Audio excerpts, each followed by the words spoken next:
Todos, agradezco la invitación al maestro Hugo Hernández Martínez, presidente estatal de la Poliposte, al maestro Carlos Octavio Solís Viviano, presidente de la región de la Costa Chica. Muchas gracias por esta invitación.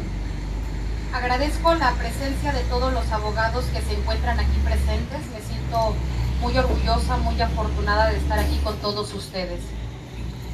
Bueno, vamos a iniciar. La conferencia del día de hoy se llama Análisis sobre la reinserción social en el estado de Guerrero, perspectivas y retrocesos 2018. Es muy importante analizar lo que es el sistema penitenciario. Aquí en Guerrero tenemos 15 centros penitenciarios, 3 regionales y 12 preventivos. 3 regionales que tenemos, uno en Acapulco, uno en Chilpancingo y otro en Iguala. Los otros 12 preventivos se encuentran en diferentes municipios de aquí del estado de Guerrero. En Zihuatanejo tenemos, en La Unión tenemos, en Ayutla tenemos, en Arcelia tenemos, en diferentes partes de aquí del estado de Guerrero. Sin embargo, la situación de los centros penitenciarios es totalmente compleja. ¿Por qué? Porque los centros penitenciarios actualmente son casas adaptadas como centros penitenciarios que no cuentan con la infraestructura ni con las diferentes capacidades para poder albergar la población penitenciaria existente. Quiero irles pasando acerca de lo que es esta conferencia, esta charla que yo voy a tener con ustedes. Quiero comentarles que el sistema penitenciario atraviesa una crisis importante, no nada más aquí en la entidad, sino a nivel nacional. A nivel nacional tenemos una Comisión Nacional de Derechos Humanos que anualmente verifica cómo se encuentran los centros penitenciarios, ¿sí? Y dentro de eso el estado de Guerrero, en los 4 centros penitenciarios que fueron verificados, y fue Acapulco, Chilpancingo, Iguala y por la cercanía Taxco, tuvimos de promedio en el 2016 4.99 de calificación. ¿Sí? Entonces, la situación es reprobable. Una de las cuestiones de las perspectivas y de los avances es que ya tenemos una ley nacional de ejecución penal que establece cuál es el objeto, ¿sí?, del sistema penitenciario, de la ley como tal, y establece una parte importante, la reinserción social. El artículo 18 constitucional establece las bases del sistema penitenciario y establece como bases: primer punto, vamos a darle educación; segundo punto, salud, deporte, trabajo, capacitación para el mismo y el debido respeto a los derechos humanos. ¿Por qué? Anteriormente no se visualizaba esa parte importante como base del sistema penitenciario. Teníamos una persona que cometía un delito, pero no nos dábamos cuenta de la profundidad que podía existir en esa persona. Ok, primo delincuente, por primera vez comete el delito esa persona, pero al darse cuenta que adentro tenía alimentación, que adentro tenía techo, que adentro le daban el desayuno, la comida, la cena, pues formaba ciertas comodidades, ¿sí? Entonces decía, pues estoy hasta mejor aquí adentro que allá afuera, ¿sí?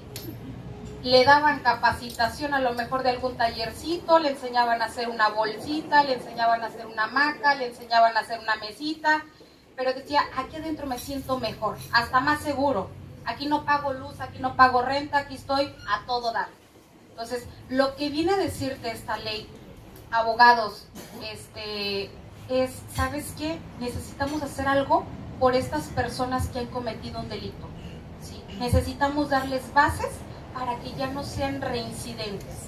Porque una persona que comete un delito y la tenemos en prisión, por día nos sale de entre 300 y 500 pesos.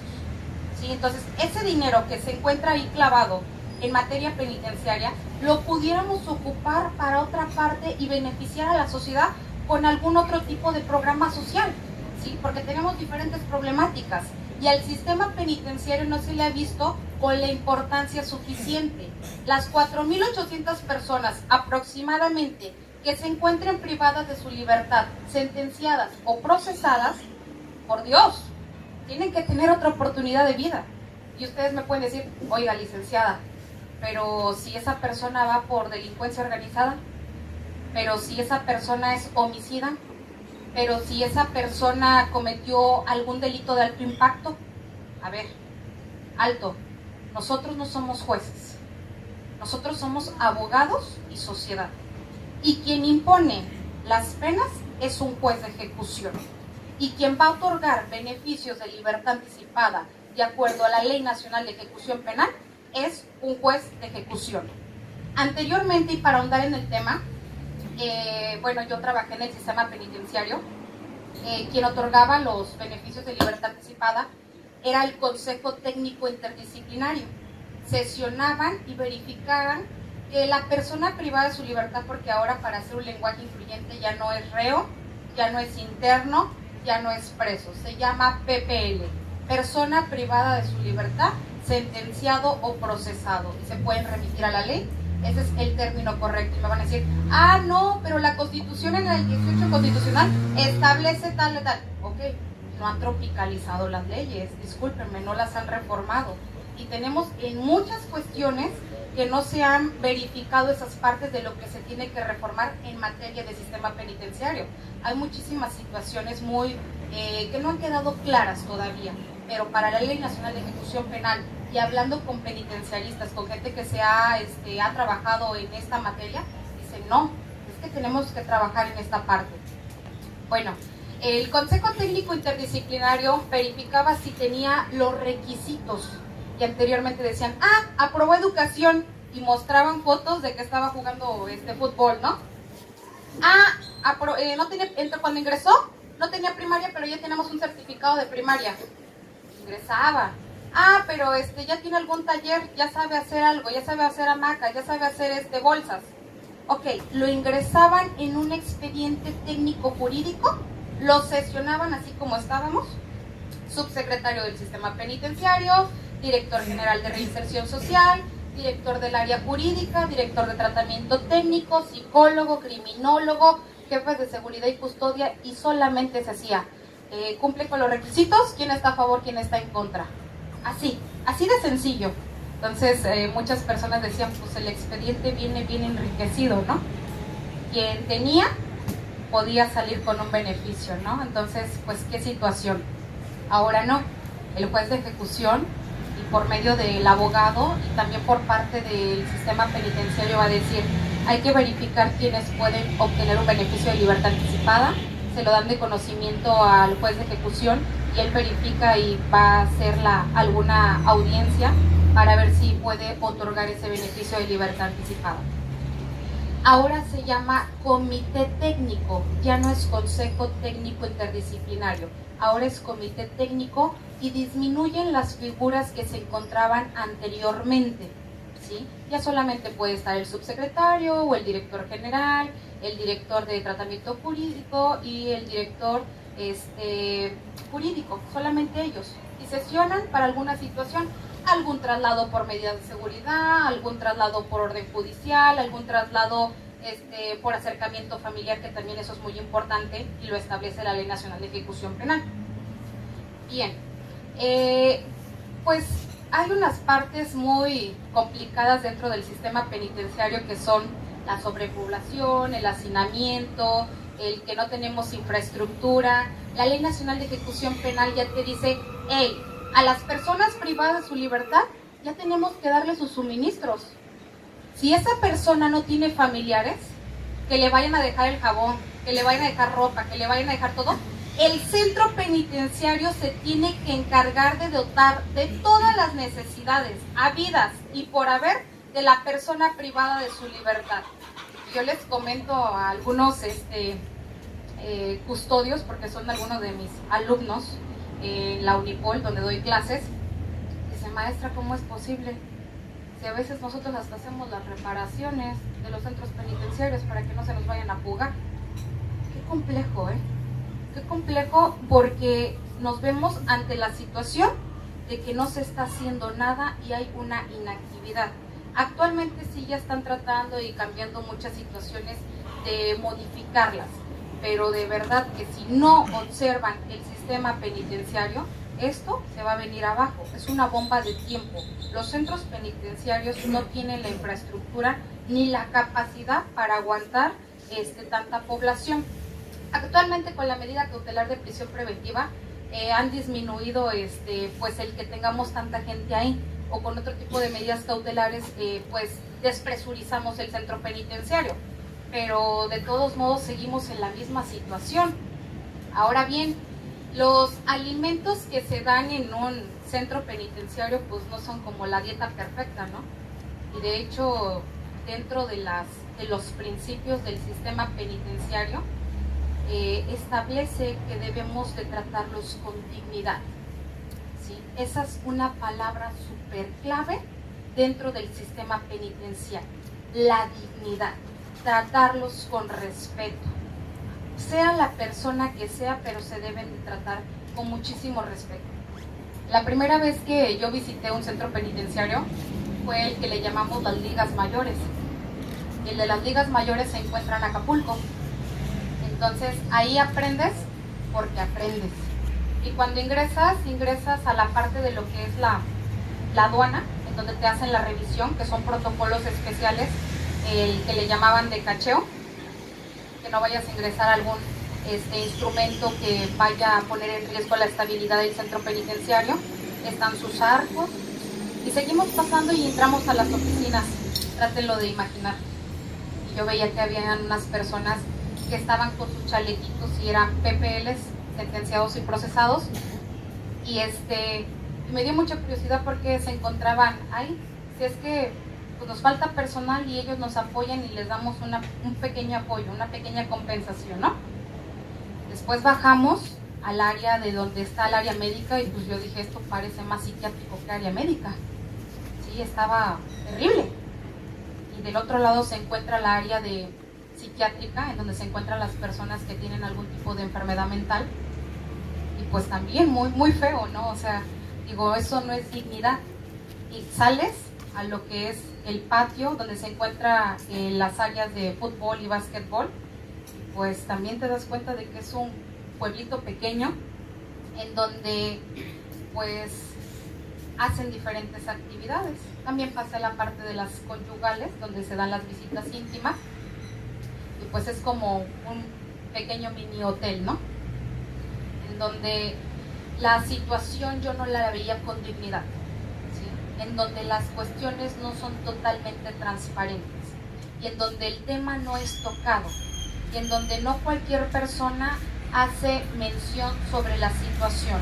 Y no estoy defendiendo, hay tratados internacionales que establecen normas mínimas para el tratamiento de las personas privadas de su libertad, sentenciados y procesados. Y por si quieren leer algo de eso, hay uno en específico que se llama Reglas Mandela, que establece cómo debe de ser tratada una persona privada de su libertad, y se llama así porque cuando estuvo privado de su libertad Nelson Mandela se dio cuenta de la situación en la que vivían las personas privadas de su libertad, de que les violentaban sus derechos humanos, de que no existía dignidad, de que no existía reinserción social, de que no existía un debido proceso, de que no existía transparencia, de que no existía realmente la justicia, ¿sí?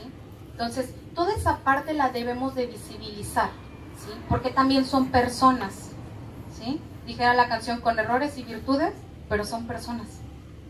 Y esa parte es la que debemos de sanar, porque por algo se encuentran ahí esas personas. En algo hemos fallado como sociedad, en general, que tenemos personas que han delinquido, que tenemos personas que a lo mejor ni han delinquido, lo encontraron borrachito y lo tomaron y órale. Y ahora ya el otro día se encuentra privado de su libertad, ¿no? ¿O no les ha ocurrido esa parte? De conocer al amigo de un amigo que tenga esas problemáticas. Exactamente. Bueno, uno de los objetivos del sistema penitenciario, una misión del sistema penitenciario, es planificar, organizar, administrar, coordinar, supervisar y dirigir el funcionamiento de los centros de reclusión en el estado de Guerrero. Anteriormente le llamaban centros de readaptación social. Con la reforma y específicamente en el 18 constitucional ya le llamamos reinserción social y se llaman cerezos, ¿sí? ¿Qué debemos de mantener al interior de un centro penitenciario? Pues bueno, seguridad, orden, disciplina y la aplicación de programas para la reinserción social. Anteriormente llegaba la persona privada de su libertad y bueno, se quedaba en su área de confort y no hacía nada, nada más estaba pensando cómo fugarse, cómo hacer algún mal o cómo buscar alguna actividad.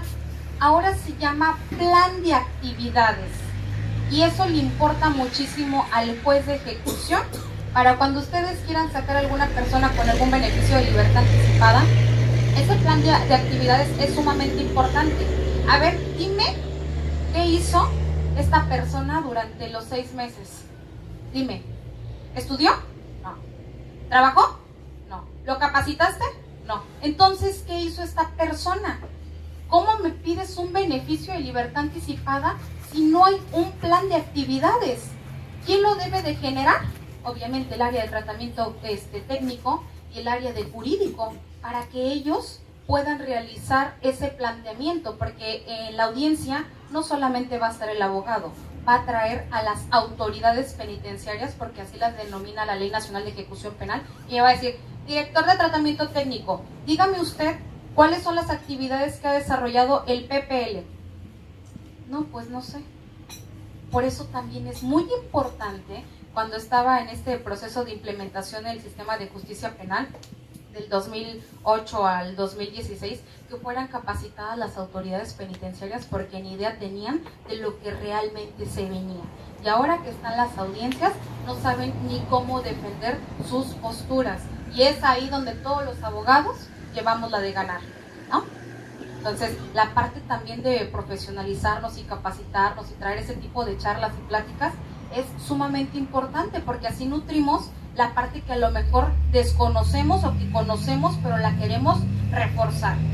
La visión del sistema penitenciario: ser un sistema penitenciario renovado con apego a las normas y valores, con un adecuado trabajo en equipo, la aplicación de un nuevo modelo de reinserción social, la capacitación del personal y el establecimiento de políticas integrales para la atención de las personas privadas de su libertad, incluyendo su seguimiento postpenitenciario a efecto de evitar su reincidencia. Eso es totalmente importante. Uno de los patronatos postpenitenciarios que a mí me parece que trabaja impresionante es Oaxaca. Una persona que comete X delito, le dan 6 años de sentencia. Ok, no le dieron ningún beneficio de libertad anticipada, aparte no tuvo para pagar el abogado, compurgó la pena como tal.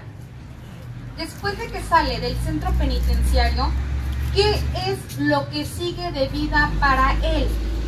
Ya no hay posibilidades porque hay una estigmatización y hay una etiqueta. Ah, es que el ratero, si yo le doy trabajo, también me va a robar aquí en mi empresa, ¿no? Y empieza toda esa parte de la discriminación, porque también es algo discriminatorio totalmente. Hay una violación y vulneración a los derechos humanos muy clara, muy evidente. Y entonces la figura de un patronato postpenitenciario es bien importante. Y si de aquí nace la idea, qué increíble, porque nadie se ha querido echar el paquete.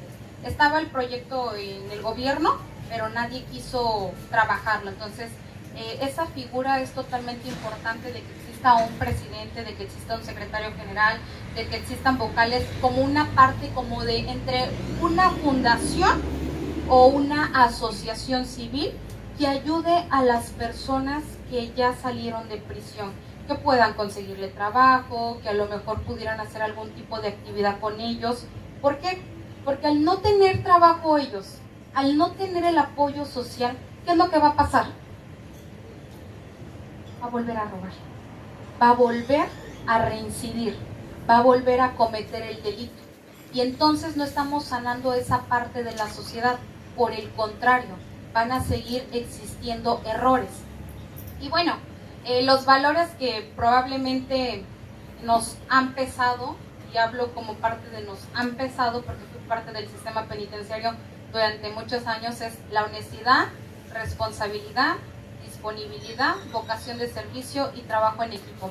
Los centros penitenciarios, señores, no es un tabú y todos los conocemos y sabemos de los errores y muchas virtudes de los centros, porque hay mucha gente capaz en los centros penitenciarios con la cual yo estuve trabajando, no contamos con todos, no todos tienen médico, no todos tienen enfermera, no todos tienen psicólogos, es más, creo que ninguno hay criminólogo hasta la fecha, no hay psiquiatras. Un psiquiatra, ¿cuánto te va a cobrar al mes?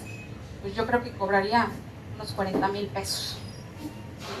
Es carísimo tener un psiquiatra en un centro penitenciario, no lo hay y debe de existir. Aparte de todo, los horarios son flexibles o quebrados, o son personas que se encuentran basificadas. No tengo nada en contra de ellos, pero son las 8 de la mañana y a las 2 de la tarde me voy. Y así esté pasando lo que esté pasando, checo y ahí nos vemos, pase lo que pase. Entonces, también debe de cambiar esa política de trabajo al interior de los centros penitenciarios, porque las problemáticas son diferentes, ¿sí? Nos encontramos con la naturaleza del sistema penitenciario, no es igual a otra institución y por lo tanto, ¿sí? Ahí es donde se debe de poner los ojos, porque yo siempre lo he visualizado de la siguiente manera.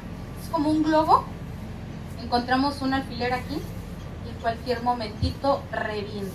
No hay agua, amotinamiento. La comida no nos gustó, nos ponemos en huelga de hambre. Y entonces pasan ciertas circunstancias que ponen en peligro a todas las personas privadas de su libertad, y ya vieron lo que pasó en diferentes centros penitenciarios del estado de Guerrero, ¿no? Bien. El artículo 18 constitucional, yo lo plasmo así. Esas son las bases del sistema penitenciario y ese es como el circuito en el que tiene que trabajar. Primeramente tenemos derechos humanos, salud, deporte, trabajo, capacitación para el trabajo, y esa es la manera en la que debemos de tener un plan de actividades para las personas privadas de su libertad. Esto también ya se los había comentado, hay una parte que no les dije. También tenemos un centro de ejecución de medidas para adolescentes, antes llamado albergue tutelar. Ahora, con la nueva Ley Nacional del Sistema Integral de Justicia Penal para Adolescentes, tenemos el CEMA, Centro de Ejecución de Medidas para Adolescentes. Su capacidad es de 291. Hasta el día de ayer me comentaron que había 40 adolescentes en conflicto con la ley. No son 51, son 40 y solamente son varones. Los que se encuentran más sobrepoblados, ahí se... Muy bien. Y bueno, este es un cuadro que yo puse que no es actual por circunstancias pues de que no puede salir esta información. Estos son los cerezos que se encuentran: Acapulco, Arcelia, Utah, Chilapa, Chilpancingo, Coyuca de Catalán, Iguala, Ometepec, La Unión, San Luis Acatlán, Taxco, Tecpan, Teloloapan, Tlapas y Guatanejo. Entonces, la capacidad, esa sí es correcta. Del fuero común, personas privadas de su libertad, procesados y sentenciados divididos por situación jurídica. Del fuero federal, procesados y sentenciados. También se dividen por personas indígenas, personas con capacidades diferentes o grupos vulnerables.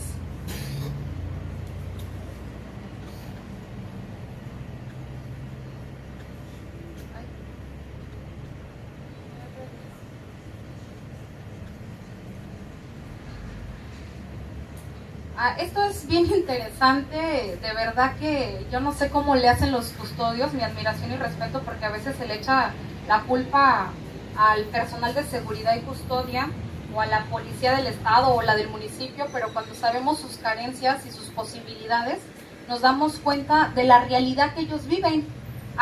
No depende de ellos el que haya un mal funcionamiento, sino que realmente no encontramos una capacidad importante de personal de seguridad y custodia. O sea, quiero decir lo siguiente: son 35 personas privadas de su libertad y los cuida un custodio. O sea, ¿cómo? ¿Sí? ¿Cómo?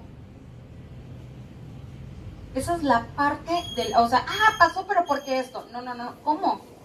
Debe de haber más seguridad y custodia, debe de haber más personal que esté vigilando y que esté capacitado y que esté actualizado constantemente, que sepa de los protocolos, ¿sí? La Ley Nacional de Ejecución Penal establece 33 materias de las cuales deben de existir protocolos específicos. Actualmente son 45 protocolos que establece el órgano administrativo desconcentrado de prevención y readaptación social. Esa es como la mamá, la institución mamá de todos los sistemas penitenciarios a nivel federal, y son quienes hacen las políticas públicas en materia de sistema penitenciario, ¿sí? Bien, ya puse un ejemplo de la situación. Poblaciones vulnerables como mujeres embarazadas, cuántos extranjeros, cuántos indígenas, cuántos adultos mayores y cuántos psiquiátricos. La Ley Nacional de Ejecución Penal establece, ¿sí?, cómo debe de ser tratado ahora una mujer privada de su libertad. ¿Hasta qué edad debe de estar un menor, ¿sí?, en un centro penitenciario? Va el ejemplo siguiente. Un niño que tiene 13 años y se encuentra en un cerezo, ¿creen que tenga contaminación de lo que ve allá dentro de un centro penitenciario? Pues por supuesto que sí.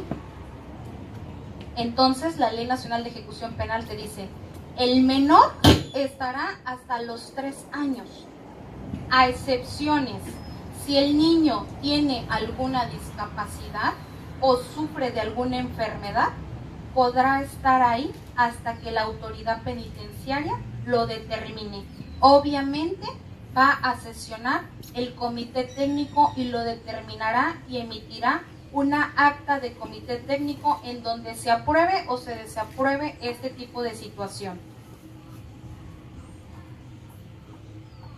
Bueno, anteriormente, para que tengan ustedes una idea, esta era la forma de cómo se emitían los beneficios de libertad anticipada, y los emitía la Dirección General de Reinserción Social. Lo voy a hacer así. Era Subsecretaría del Sistema Penitenciario, Dirección General de Reinserción Social, Dirección de Seguridad y Custodia, Dirección General de Medidas Cautelares y Ejecución de Sentencias. Sus subdirecciones sesionaban y emitían beneficios de libertad anticipada. Los amparos que existían,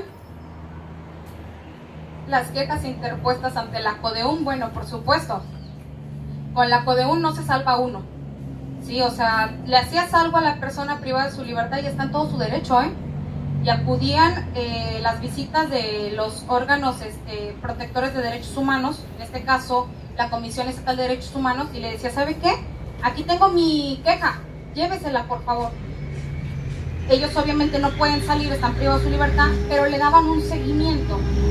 Y ante ese seguimiento operaba la situación de que se hiciera una recomendación a la autoridad penitenciaria por determinada situación que ocurriera en un centro penitenciario. Reinserción social, cómo se encontraba la educación básica, cómo se encontraba los que no estudian, la población total, la alfabetización primaria, secundaria, preparatoria. Hasta donde yo me quedé hace 2 años, había 5 personas privadas de su libertad. 2 de ellos estaban estudiando la licenciatura en seguridad pública y 3 contadores por medio de la computadora en línea. Entonces esa es la parte que tenemos que ver. La asesora que tengo, y hace ratito lo comentaba, para mi tesis, me dice, es que Iliana, yo no sé de dónde crees que una persona va a cambiar. La reinserción es un sueño guajiro. Le digo, bueno, es que usted a lo mejor no cree en mi proyecto, pero si realmente lo hiciéramos con mucha fe, con mucho corazón, y realmente creyéramos en lo que establecen las leyes y realmente las aplicáramos como son, y realmente evitáramos la parte de la corrupción, porque de alguna u otra manera la mayor parte de las personas lo cometen, bueno, esto funcionaría, ¿sí? De que sabemos que hay autogobierno, cogobierno, que hay problemáticas, pues las hay, ¿sí? Tenemos que sanar esa parte, depurar y limpiar, conforme a derecho, ¿sí? Entonces, el día que empecemos a modificar toda esa parte, va a funcionar. Mientras tanto, pues, claro que no. Ok, el deporte, las disciplinas fútbol, fútbol rápido, voleibol, básquetbol, atletismo, box, aeróbics, tenían que en ese momento le decían hay que entretenerlos. Bueno, pues ahora ya no es la entretención, ahora es su plan de actividades que tienen que sujetarse. trabajo y capacitación, sus actividades laborales, artesanías, talabartería, cosido de balones, tejido de hamacas, carpintería. No en todos los centros penitenciarios se dan este tipo de actividades laborales. Y esto es bien importante, porque bimensualmente o trimestralmente hay una feria penitenciaria. No sé si a alguien ya le ha tocado. Sobre todo en Chilpancingo, cada 2 meses exponen los productos artesanales que hacen las personas privadas de su libertad. Con eso se apoyan para poder pues darles un poco de sustento a las familias. Venden muebles, venden hamacas, venden cinturones, venden todos los productos. Aquí una de las cuestiones que yo proponía en algún momento y que las platicaba con algunas personas, le digo, a ver, díganme quién ha transparentado esos recursos que lleguen directamente a la persona privada de su libertad. ¿Realmente llegan? Porque eso, o sea, venden bastante. Son productos muy buenos los que venden. Sobre todo los de Chilapa, los muebles de Chilapa. Entonces, dígame si realmente hay... Lo dejo en tela de juicio, o sea, realmente no sé si lo entregan o no lo entregan o qué pasa con ese recurso. Pues obviamente muchos dicen, sí lo entregamos. Pero ¿por qué no crear un patronato o un grupo que observe que se está entregando el recurso a la persona privada de su libertad? La calidad del equipamiento y armamento y otros de los custodios, pues como dicen, inexistente, regular y mala. Esa es la situación, para que se den cuenta de la calidad. El Diagnóstico Nacional de Supervisión Penitenciaria, la tendencia que ellos analizan son aspectos que garantizan la integridad física y moral del interno. En este caso quería presentarles rapidísimamente el diagnóstico. ¿Me permiten que lo presente?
Bueno, ahorita en lo que me checan ahí,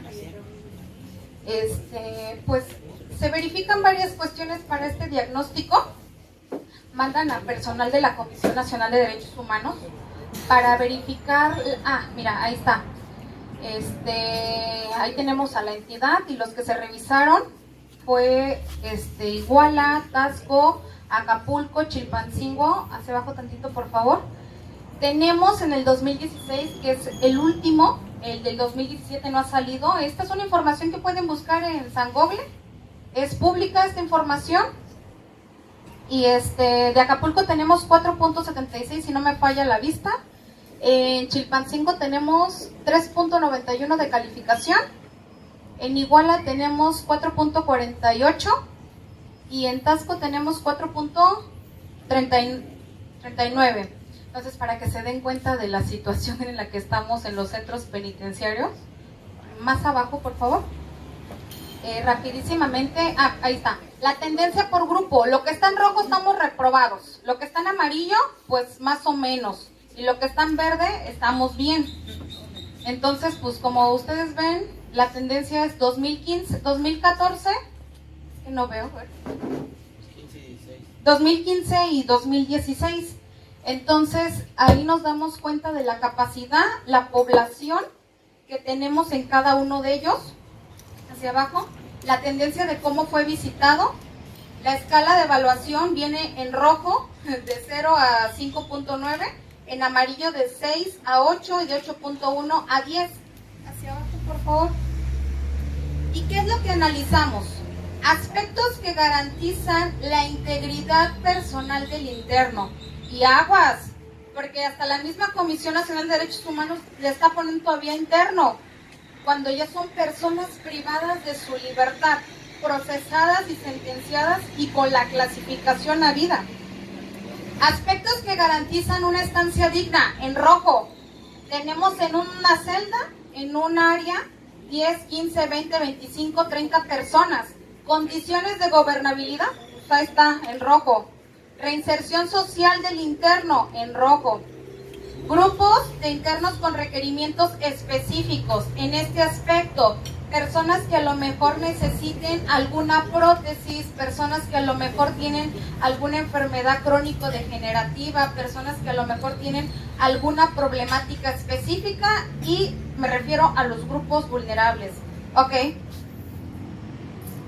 Centro Regional de Reinserción Social de Acapulco, y lo que nos encontramos es que hay sobrepoblación, hacinamiento, no hay una separación entre hombres y mujeres. Esa parte es bien fundamental. Nos establece la clasificación de las personas privadas de su libertad la Ley Nacional de Ejecución Penal. La misma Constitución ya lo establecía, pero actualmente te dice, oye, ¿sabes qué? No podemos tener en un mismo centro penitenciario hombres y mujeres.